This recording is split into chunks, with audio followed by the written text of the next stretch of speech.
how did you get involved, and how did those kind of conversations go about playing a real person, playing Keith? Well, for me, it was always something I wanted to do. You know, every actor has their list of things that they want to accomplish, or their bucket list of characters they want to play. And I've always wanted to play someone iconic, someone that could resonate with people, resonate with audiences. And Keith is definitely someone of that nature.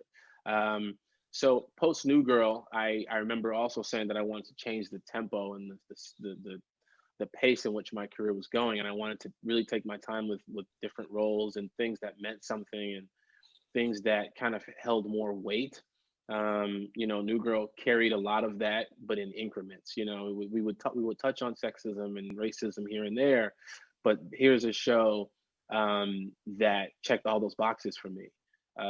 When and also it mirrored who I am a little bit, the walk that I have in life, kind of being politically ambiguous. You would just see what was happening out of your window and go, well, I'm gonna keep reading my lines for my big audition tomorrow. And you would just ignore what was happening in the world around you. And that's kind of Keith's journey. And so I leapt at the opportunity to be a part of a show like this. And then, once we got in the room and we started throwing ideas around and really kind of chopping it up about the character, that's when I realized Keith and I are very, very similar.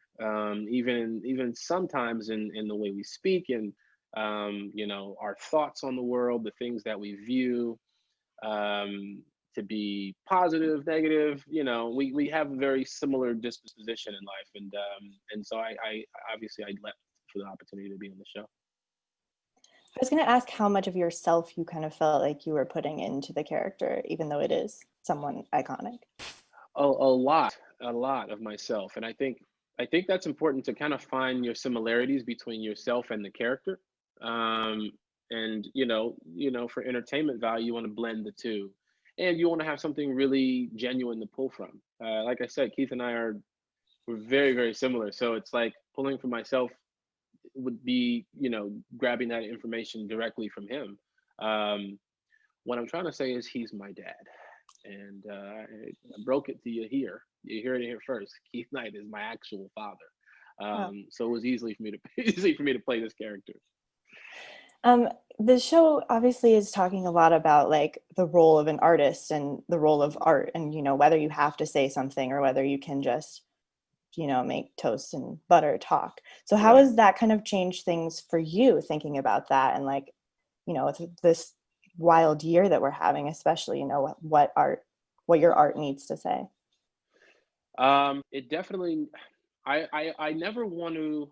I never want to tell an artist, what they should and should not do. However, in a time such as now, a lot of our, civil liberties are at stake. I feel like, if you have the ability to, whatever side of the coin you're on, if you have the ability to express yourself through your art, I think you should. And for me, it's definitely,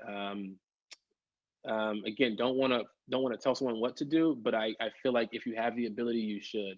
And for me personally, it's definitely coming from a place of necessity. I just feel like I don't know how else to express myself other than through it.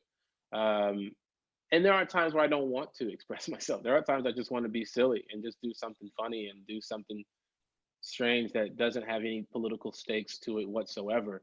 But you can't look out of the window without feeling it. You know what I mean?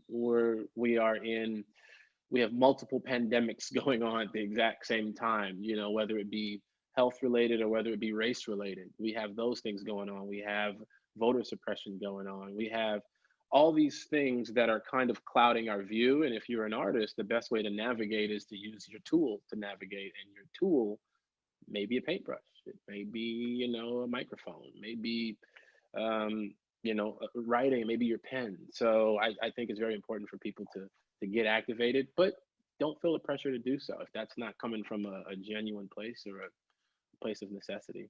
Do you think the kind of conversations we've been having over the past few months would affect future seasons of the show? It could, it very well could. I think a show like this is timely no matter what.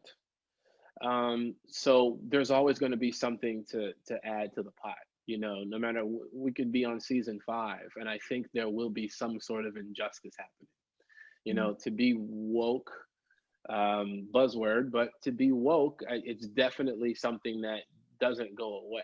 You want to keep your eye on the ball as much as you can. Uh, if not for yourself, if not for the people around you, but for future generations.